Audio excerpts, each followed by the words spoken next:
Hey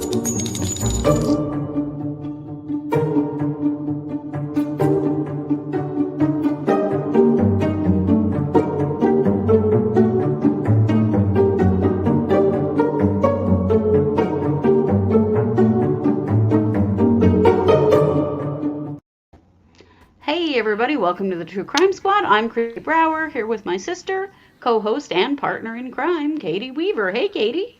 Hello. How's it going? Oh, it's going just fine. Just, Are you freezing to death? yeah. We finally turned our Bit. heat on. We turned our damn heat on. Yep. It's going to get into the 20s tonight, so I hope so. Yeah, it's going to get chilly. Yep. And I know the mountains of Idaho, Utah, Montana, we're all projected to have some snow this weekend. Probably not us here in the valley, but it's going to be chilly. But up high, it's going to get real cold. It looks like it's getting cold in other places too. Kathy and Tom in the chat are reporting that. It's getting down below freezing. Yeah. Our little fun with fall is over. You never know, though. Sometimes we kind of get another day or two. Yeah, sometimes we kind of get a false, winter, and then we warm back up a little bit. So it could happen. Yeah, it's true. It could happen. October is kind of funny like that. Sandwilla says they have a freeze warning. Yep. Yeah. Yeah. I'll take this cooler weather personally. I'm a big fan. Yeah, me too. Yeah, Kristi says it's going to be in the 30s where you are tonight. Then back to 80s next week. Yeah, well, that sounds like Idaho. We have a tendency to do that too.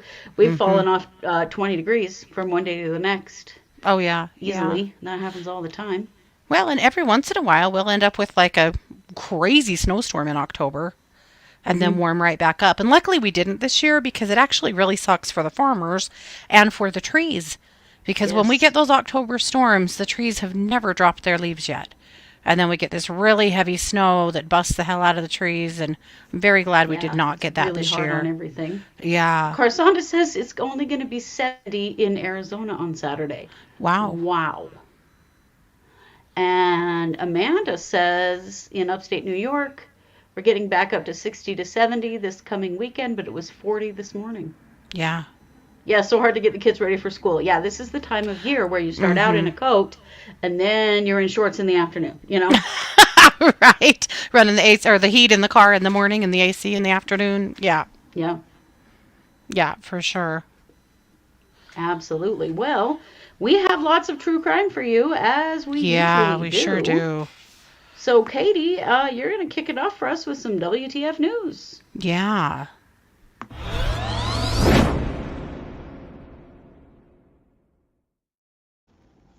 There's a baffling murder that happened in Montana late last week, and the victim was found on Saturday.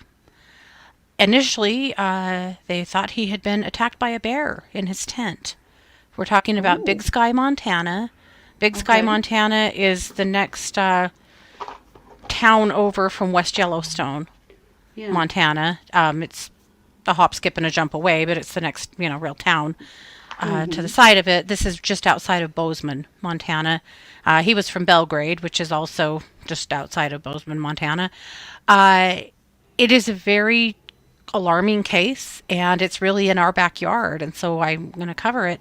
So I'm going to share the press conference. I'm not sure how much of this we'll watch, but let's let them tell us the story, and then I'll fill in some gaps.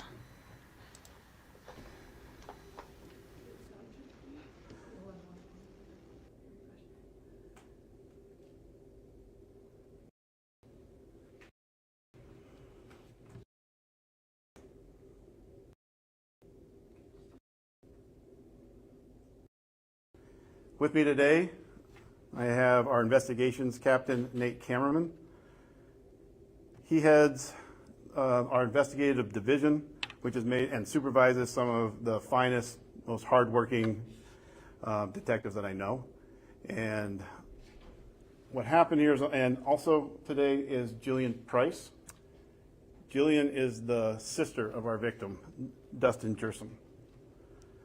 On October 12th, the Sheriff's Office received a report of a male found deceased in his wall tent approximately 2.5 miles up Moose Creek. The male has been identified as 35-year-old Dustin Kjersem of the Belgrade-Bozeman area.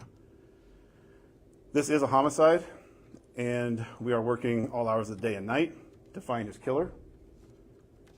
Jillian described Dustin as a caring, hardworking, and loving brother. He was brutally killed at his campsite, and we need your help. I'm going to turn this over to Captain Cameraman so he can describe to you what it is that we need from you. Captain Cameraman?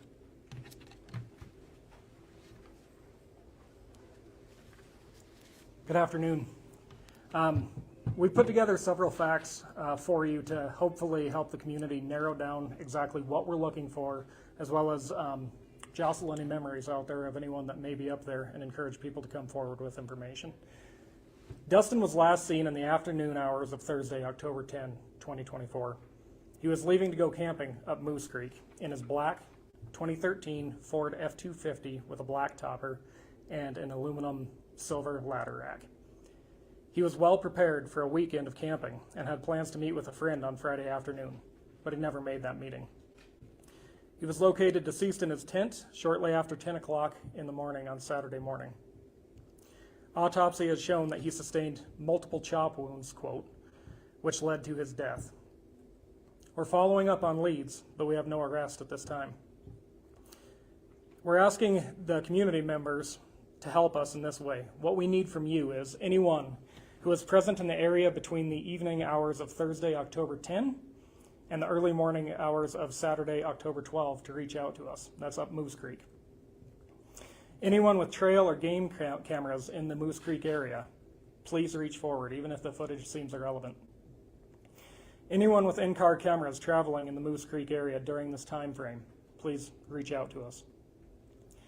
Anyone who saw the victim's truck, as a picture will be provided both on our Facebook site as well as I believe it's been provided to media. Anyone that's seen that truck during the time frame mentioned, please come forward to us. And anyone who saw something out of place, out of the ordinary in the areas surrounding Moose Creek, think of the whole canyon. If you saw something weird in the canyon area or in town with his truck, please reach out to us. That time frame again is between the evening hours of Thursday, October 10, and early morning hours of Saturday, October 12. Thank you for everyone who has already reached out with information. We've been given multiple leads, and we are working to close those leads and find what direction they take us. My folks are working around the clock. And again, as the sheriff said, we need your help on this. Anything you can bring to us would be greatly appreciated and may make a huge difference on what we find here. Thank you.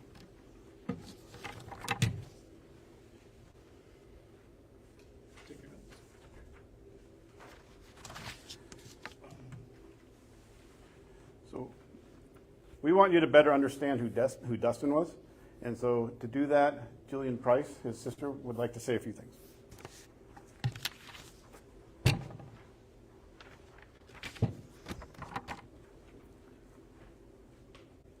This weekend, we lost our brother, our son, our uncle, our best friends, and our dad in the most unimaginable way. Dustin was a great kid. He was born here in Bozeman, and he worked all over the valley. He could have framed your house. He could have poured your foundation. He could have installed your countertops. He was a hardworking, skilled tradesman. He was a loving, helpful, and adoring father who in no way deserved this. I ask our community to please help us find out who did this. There is someone in our valley that is capable of truly heinous things.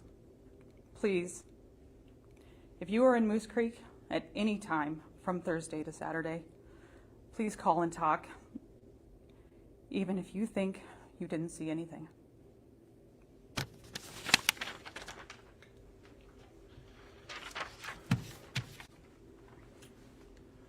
So we do not have anyone in custody at this time. People have asked me if there's a threat to this community, and the answer is we don't know. We don't have enough information to know at this time, but we do know that someone was out there who killed someone in a very heinous way. So if you're out in the woods, I need you to be paying attention. You need to remain vigilant. If you see anything suspicious, please just call us. We will take a look. No information is too small. If there's something, please call us. And at this time, we will take some questions. I will take some questions.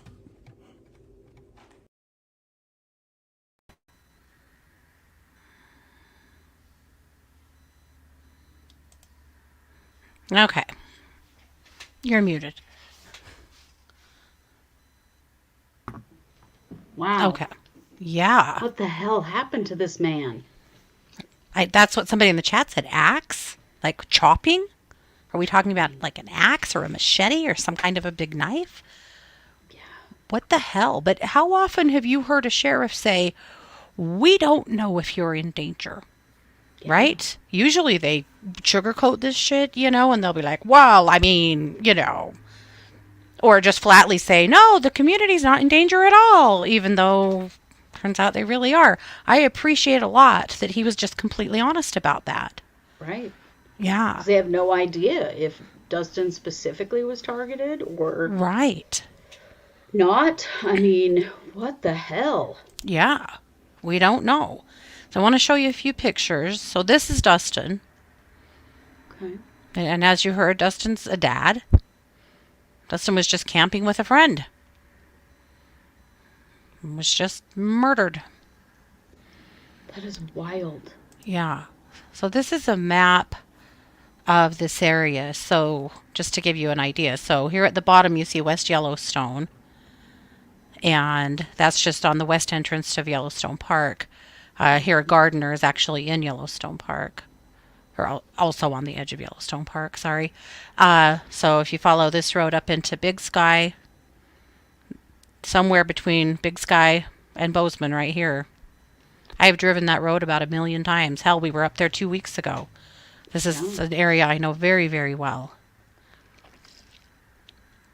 But it was right up there in that forest that this happened. So what's the story with the friend?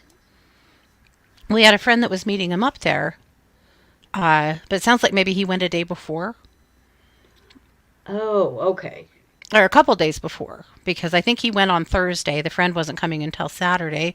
And when they reached his tent, discovered that he was deceased inside. And initially, from his injuries, thought he was attacked by a bear.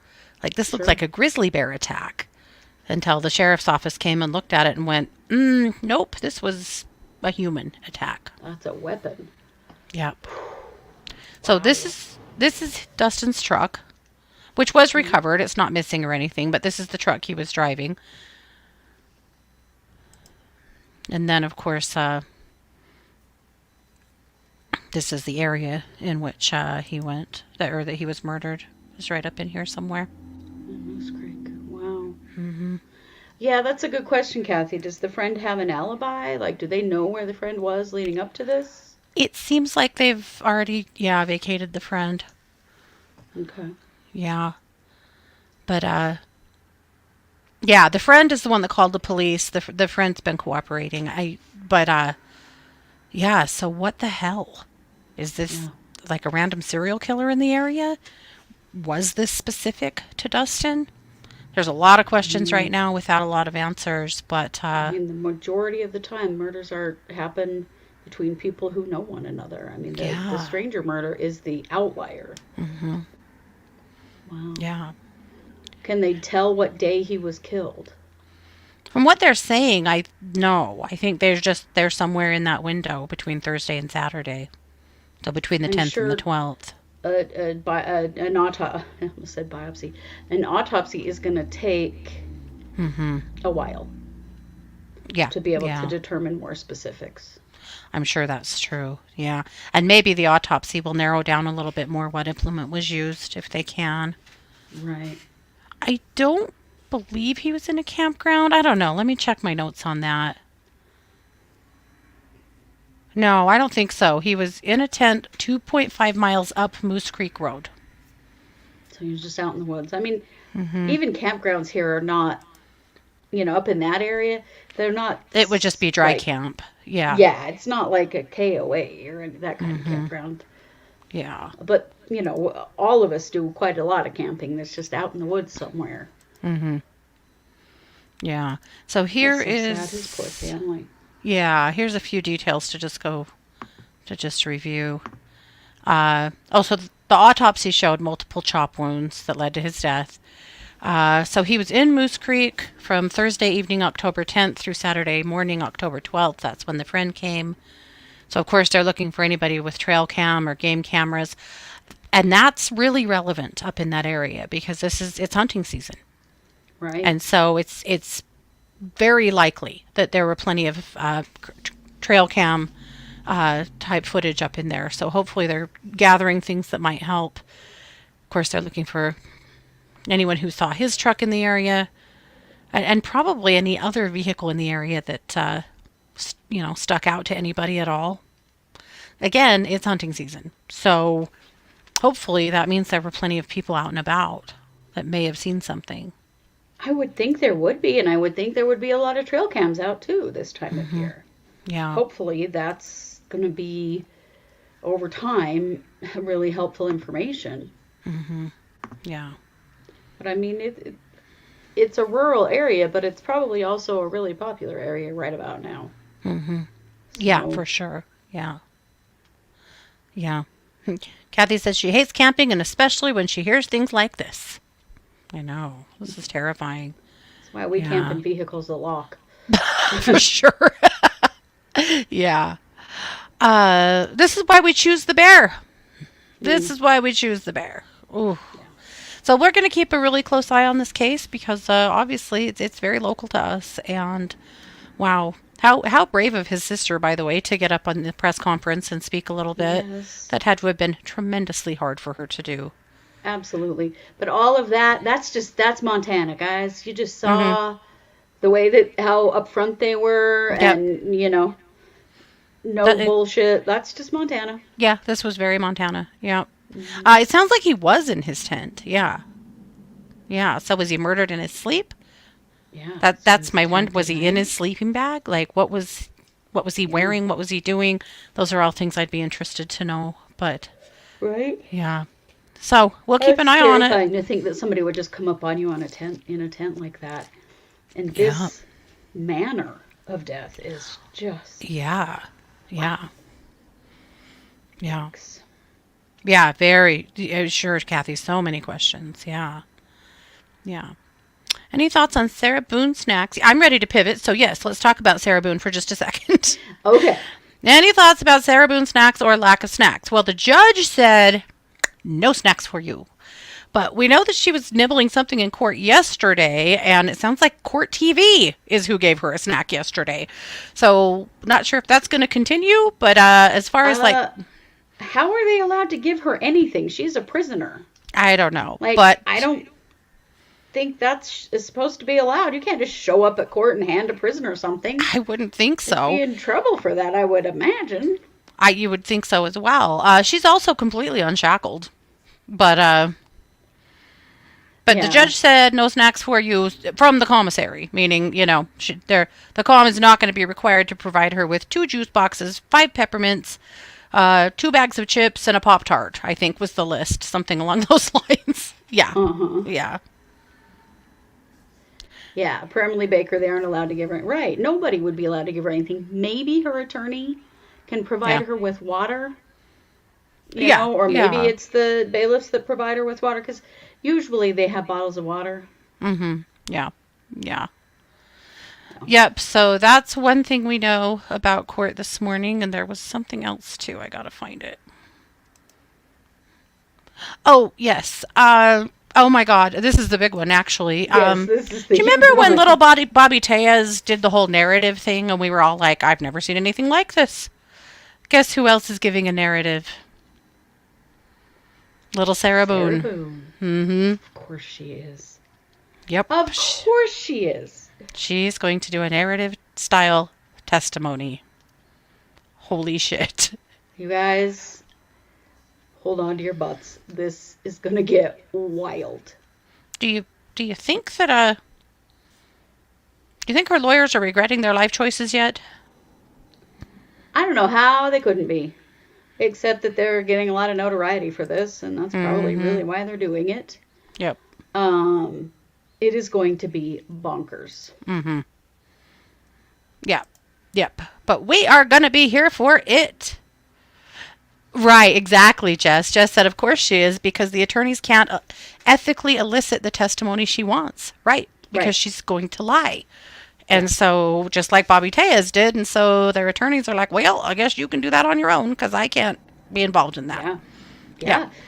But then that does mean the prosecutor can question her. So that should be something else. Can you imagine what a little shit she's going to be to the prosecutor? Oh my God, you guys. I mean, Tejas was something. But Sarah is, dare I say it, worse? This is going to be an insane narrative testimony.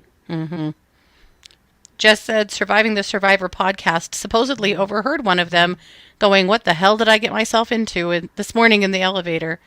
You know, I really like, I've been following Surviving the Survivor's notes on Twitter, and they've done an awesome job. But yeah, I'm sure all three of those attorneys that thought they were coming up as heroes are now like, no, I'm a zero. I am for sure a zero. Yeah. Absolutely. Yes, gavel to gavel, starting tomorrow. We will be streaming this entire trial. They were told to plan on starting at 9. So that's what we will do as well. Which means 7. 7, yeah. 7 for us. R.I.P. my sleep. R.I.P. Well, maybe we should take turns, you know? Yeah. We probably should. I also don't want to miss anything, though. I know, because this is going to be something. I don't want to miss opening statements. Are you kidding me? Yeah, for sure. You know, Victoria, it's a great point. She said she's going to need a drink and a Pop-Tart for those days. We should probably all show up with a Pop-Tart, just, you know. Yeah. Because we can. We'll say something. I don't know. We're not monetized anymore, so it doesn't really matter. We won't be in trouble. Those rules only apply to monetization. Oh, no, Tina, that's 6 for you. Oh, Lordy. Yeah. Oh, they have a Richardson's hearing the first thing. Okay, good. Well, we'll probably. I wonder if that'll stream or not. Maybe it won't. Well, we'll be ready, because who knows? We'll be ready. It's time.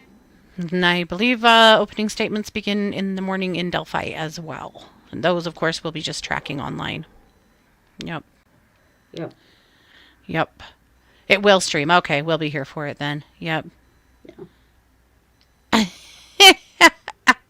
So apparently, after the jury left today, her attorney expressed that she doesn't want the fact that she had 8 other attorneys to be known. And Jess said she glared something fierce at the state when the judge said they likely wouldn't come up. I mean, likely, but they can't guarantee that. I mean, that's not protected information. Whether or not she had an attorney.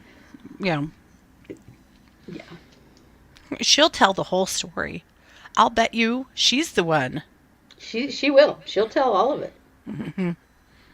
Yeah. Mostly Bob Moda. Mostly Bob Moda for Delphi, but there's several other people in the courtroom too that I've been kind of keeping an eye on several, but Bob Moda's the one from Defense Diaries that's coming up that I've been following for a long time on this one.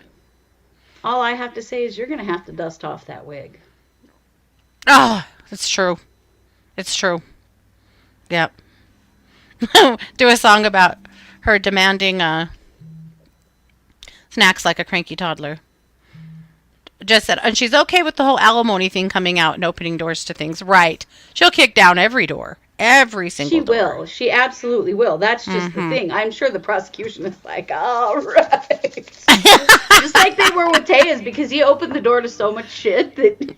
Right. Their laptops are going to be smoking over there, taking their notes and they stuff. Will be, just like in Tejas. Yeah. They will, because, oh my gosh. She's going to say everything. She's going to say so much unflattering shit about herself, and it's going to be something.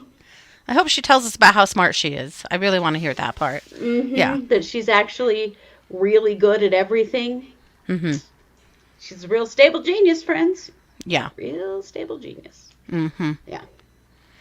Jess said, I'm also super jealous that at 47, she doesn't have a single gray hair showing, but at 32, I have to routinely dye mine. Right? What the hell? I'm 48 and I have, well, we're not even going to talk about how much I have. I'm getting It's quite a lot. bit. I've dyed it a couple of times, but every time I see my kids, they're like, wouldn't you be happier if you dyed your hair? Like, you don't have to have all that gray showing. And I'm like, I'm not unhappy, so I guess I don't know. Is this actually about me or is this about you? Yeah. Yeah. Yeah. Kathy said, I'm greatly anticipating dear Sarah's soliloquy. I absolutely cackled when I saw that this morning. Yeah. Yeah, that is, I mean, for comedy, for the sake of comedy, it's gold. Mm-hmm. She's also going to destroy everything. Oh, yeah. Oh, yeah.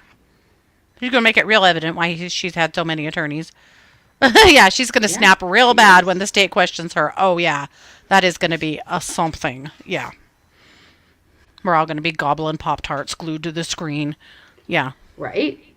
We'll be through those 5 peppermints in about 2 minutes. Yep. Oh, man. Griffin said the same thing. We'll all be eating Pop-Tarts during it.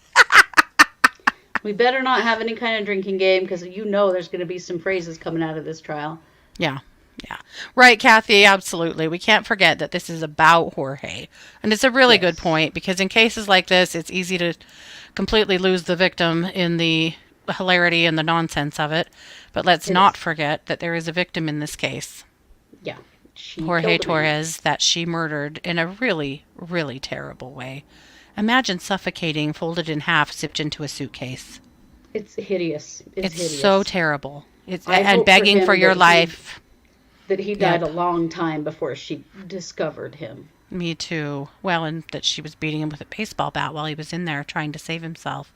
Like, she's ridiculous and funny, but the case itself is absolutely terrible. Yeah. It is. It's hideous. It is. Yeah. Yep, for sure.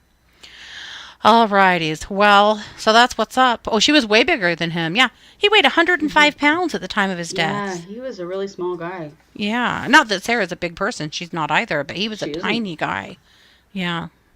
Yep. No. All righties. Well, let's move on to our main case. Okay. Do we have to? Yes, we do.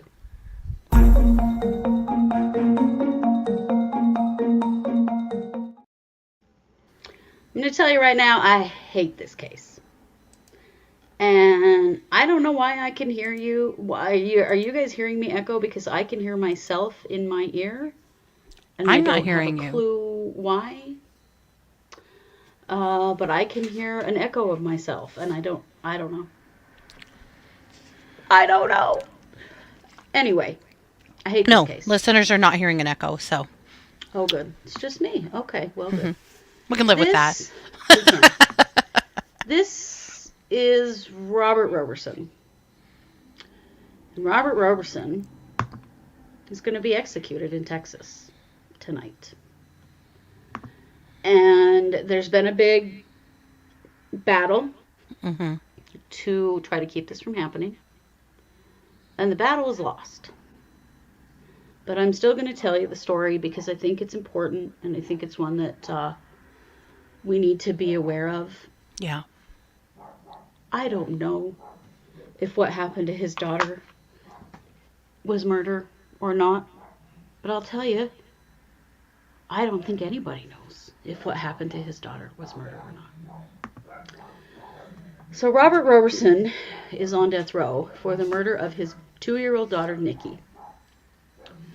This case happened in 2002. Robert found out after the birth of his daughter that he was a father.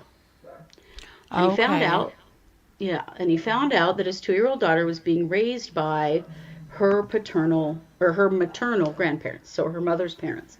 I don't know where her mother is. I don't know what the deal is there. Well, when he found out, he sued them for custody and went, hold the phone.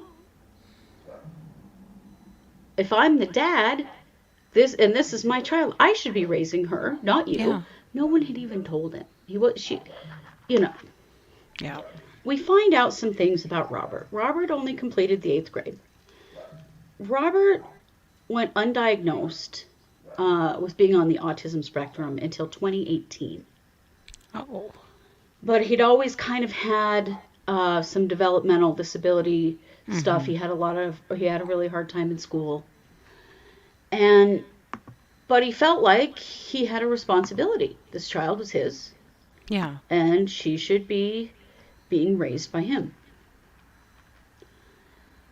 Nikki was a child that had had a lot of illness in her life. She seemed to be kind of a sickly kid. Sure. And at the time that she died, she had been sick for a while.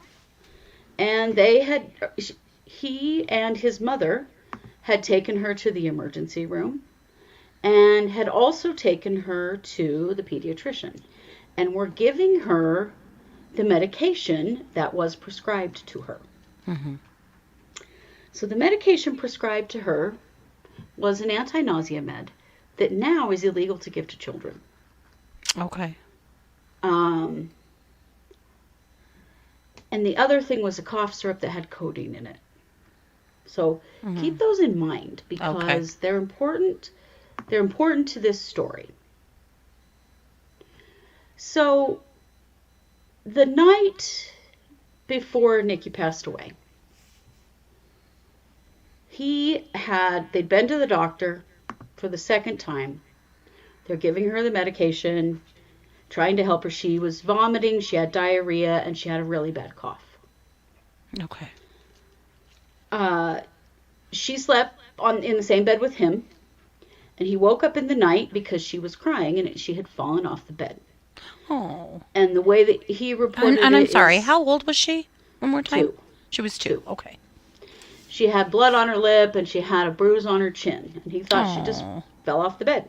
Sure. So what his report is that he cleaned her up and sat up with her for a couple of hours because he knew that if a person had a head injury, they shouldn't go right to sleep. And I mean, there was no indication that she had like a major head injury, but he was being responsible. He was trying with doing what he knew to do. And kids certainly fall out of the bed sometimes and stuff. That's not unheard of or crazy. Happens. Yeah. So then he puts her back to sleep, and they go to bed. They go to sleep, and when he wakes up in the morning, she's blue and not breathing. Oh. And he's terrified. He apparently kind of froze, not knowing what to do. Finally gets her dressed, gets her to the hospital. They were able to resuscitate her, but she never regained consciousness. She was transferred. Sure. They immediately said, this is shaken baby syndrome. She's been shaken. This is what's wrong with her. They sent her to a special hospital for children who have experienced abuse. Where she never regained consciousness, and not long after that she passed away. So the hospital said, we think this was shaken baby. They said he had a very strange, flat response to all of this. And he didn't seem to be emotional and concerned about his child, even though he'd had her to the doctor twice, was giving her medication, took her to the ER, right? So they took the autism to be that he didn't really care, even though his behavior showed that he did. But this is what they took. Didn't care. They think it's shaken baby. She had bleeding behind her eyes, and she had some bleeding around her skull. And she had a bump on her head. And it used to be that, those were the things. She had some bruising from the fall also. And so those basically were the signs that a doctor would take to be, well, this is abuse. This was shaken baby. He was arrested, tried, convicted. It all went down real smooth on the side of the prosecution. The problem of all of this, number one, They didn't know he had autism. He didn't know he had autism. She had lethal amounts of phenergan in her system. Phenergan is the anti-nausea med that the doctor had prescribed that is no longer considered safe for young children. She also had codeine in her system. Her breathing was suppressed. Right. Turns out this poor little baby also had double pneumonia. She had a bacterial and a viral infection in her lungs. All of those things also could have caused some of those symptoms, the bleeding and the inflammation in her brain. Nobody bothered to look at a CT scan of her head that actually showed that she only had one impact on her head that was, in fact, consistent with falling out of bed.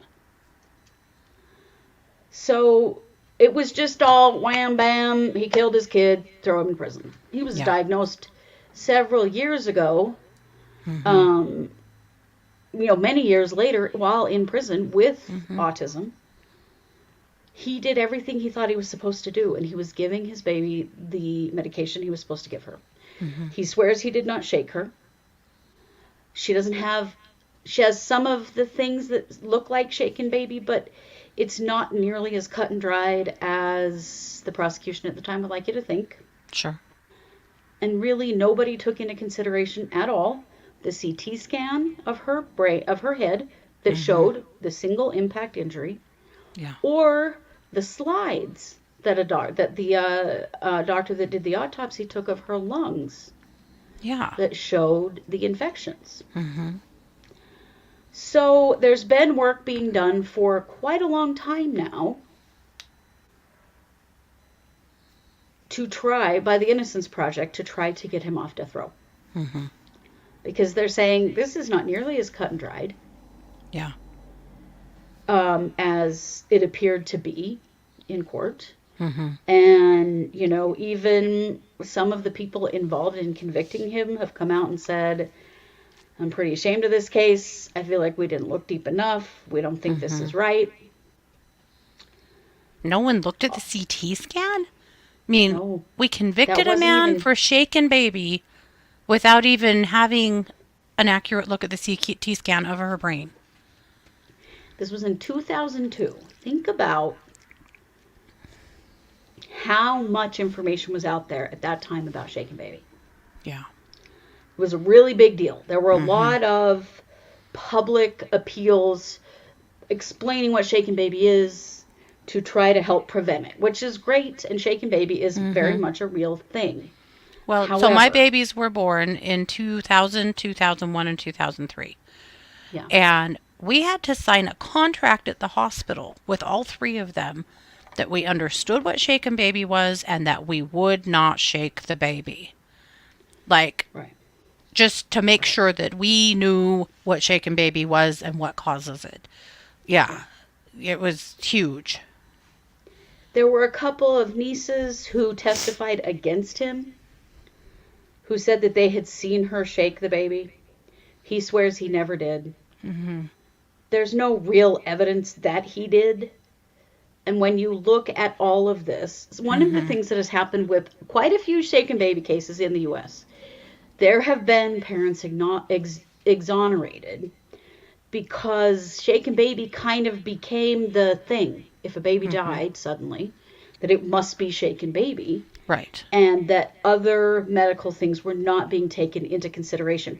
When Nikki was sent to that specialized hospital, to that special doctor for abused children, that doctor did not look at her medical history and medication. She had no idea that Nikki had been struggling with medical stuff, did not know what kinds of medications she was on, didn't check any of those things. Didn't know she was Just literally went drowning right to shaken baby. with double pneumonia in her lungs. Yeah. Yes, and full of promethazine and codeine. Yeah. Yeah. Oh, boy. So they have exhausted everything they can, short of Governor Abbott of Texas. No.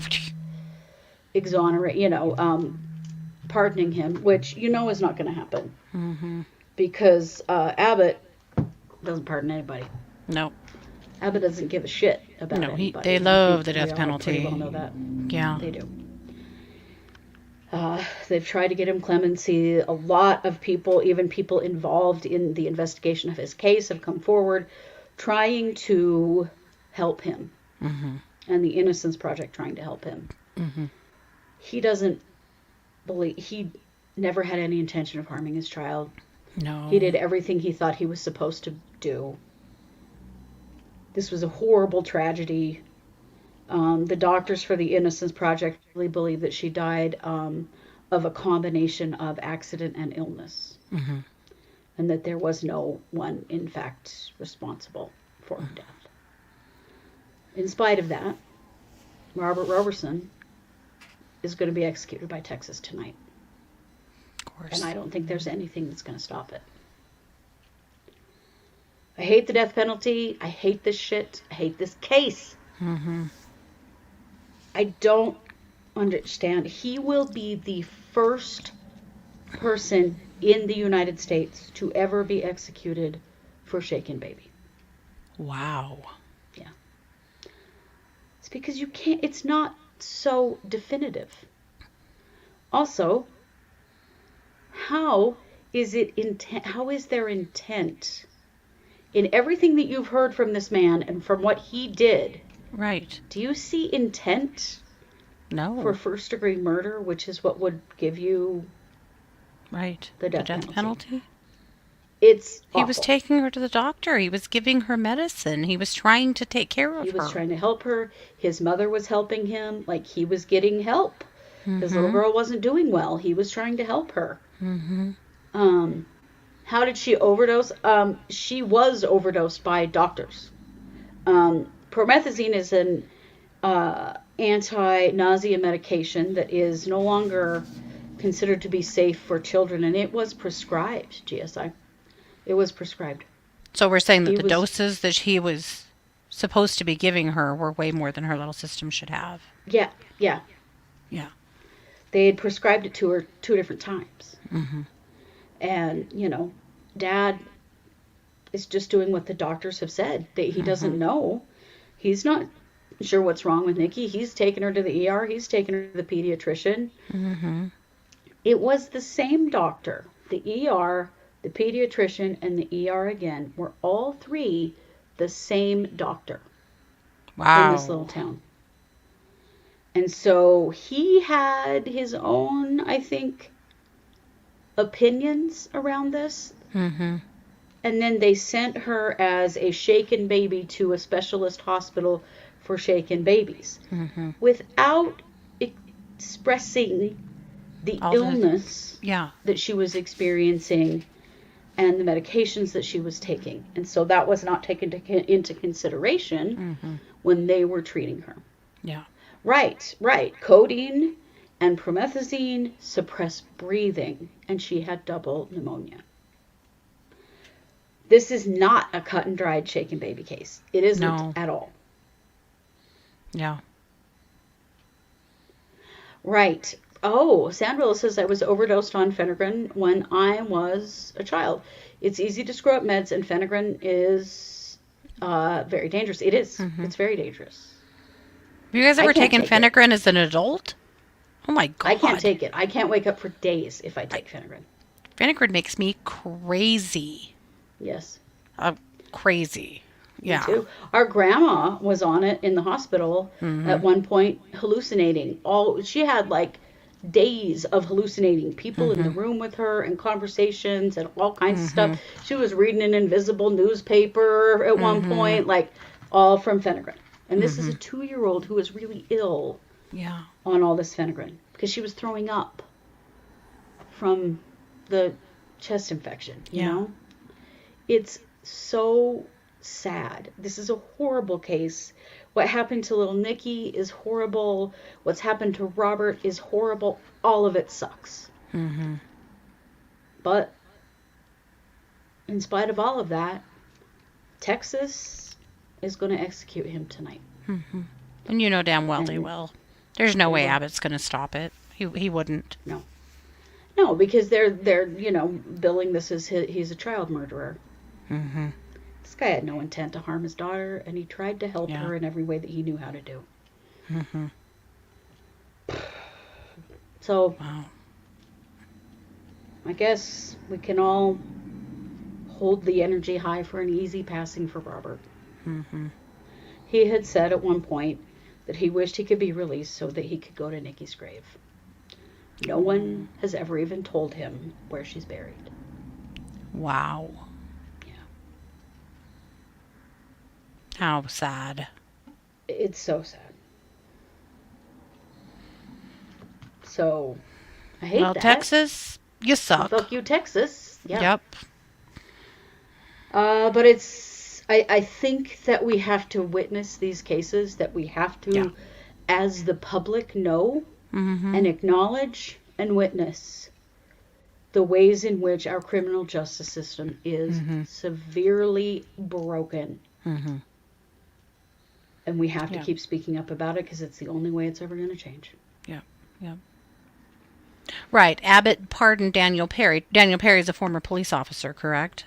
Yeah. Right? Yes. So, Oh yeah, he'll pardon some people. Mhm. Is he going to look at this case? No, no. he won't. He won't. So with that, Katie, I'm going to kick it back to you for, thankfully, maybe, some dumb criminals. We're going to lighten it up. Okay.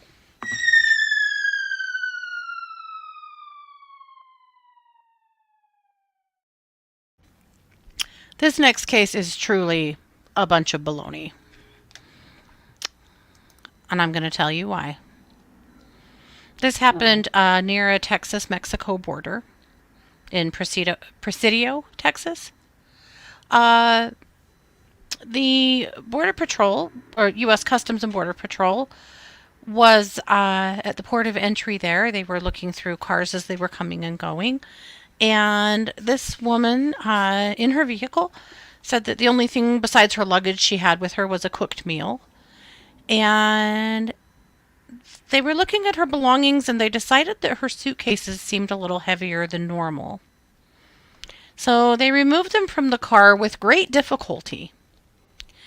And That heavy. they were that heavy. What they discovered inside was over 700 pounds of baloney. What the fuck? What? Unrefrigerated, also. Gross. What the hell? Apparently, Mexican bologna is not allowed in the U.S. because it's made with pork products, and pork can't be brought across the border because of foodborne illness. But she had over 700 pounds of bologna with her. But My God. She really there's likes more, bologna. right? I mean, she was really going wild with the bologna, but there's so much more. She Okay. also had 280 boxes of undeclared prescription medications, including tramadol, clonazepam, and diazepam. She also had $7,600 in cash hidden in the vehicle. She was given a $1,000 civil penalty for the incident, and the baloney was destroyed. Oh my God. Yep. What?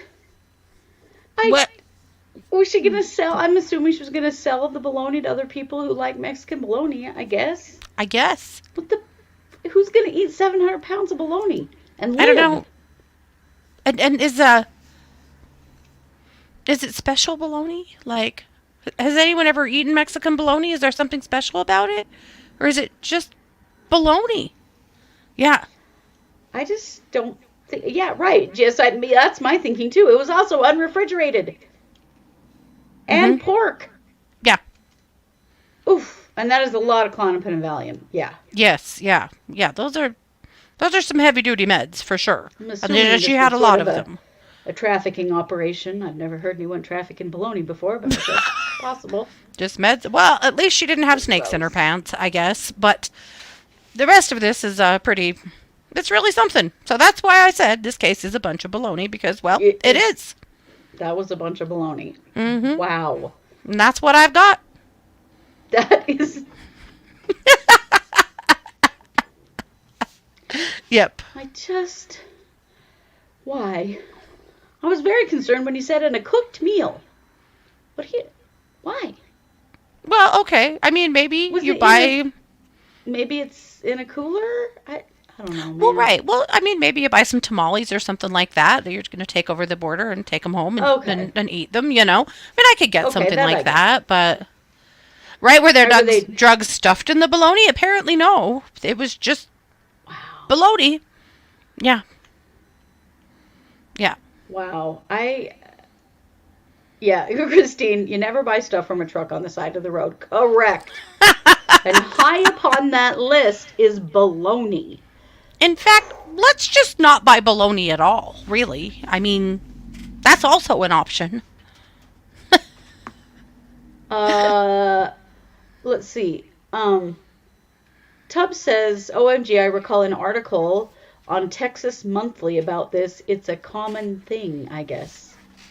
Bologna smuggling. Oof. There's like a real market for this. I had no idea. Black market bologna. Who knew? Black market bologna. It's the best you've ever had.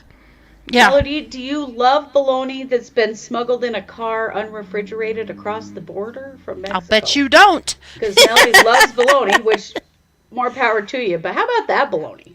Yikes. I guess. Just wild. Yeah. I don't even know what to say about that. We lived another day, safe from 700 pounds of illegal bologna. Yes, we did. Oh, my God. Yeah. Well, what a day. Indeed. Light a candle. Yeah. Say a prayer. Whatever you do. Yeah. Do it for Robert Roberson tonight. Mm-hmm. And again, this is why I am anti-death penalty. Yep, right here. Cases like this are the reason. Yep. That we should never do this to begin with. Yep. Murdering people legally is wrong. And this is why. Indeed. Alrighty. Well, that is it for us today.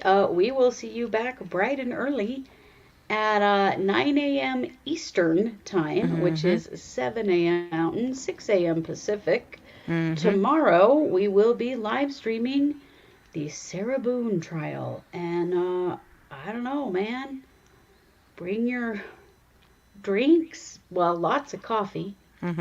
You might need some alcohol afterward. I don't know. Bring your Pop-Tarts. It's going to be a shit show. Bring your Pop-Tarts. It's going to be a day. Yep. And your juice boxes. It is going to be a day. Yeah. Yep. Alrighty. And with that, you know it. We are the True Crime Squad. Thanks for being here. Take care.